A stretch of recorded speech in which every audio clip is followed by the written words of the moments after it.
Hello and welcome back to another Computer Sluggish tutorial. Before we get started, have you subscribed to my YouTube channel yet? If not, be sure to click on the big red subscribe button on my main page. And once you have done this, don't forget to click on that bell to be the first to get notified when I upload a new video.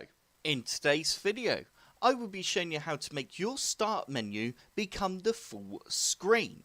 To do this, all you need to do is right click anywhere on your desktop, and you now need to go down to Personalize. You now need to click on Start, and you now need to click on Use Start Full Screen, and make sure it's on. We can now close down this window and open up our Start menu. And as you can see, our Start menu is now in full screen mode. If we go to the top left hand corner, we can click on View All Apps, and all the apps pop up on our screen.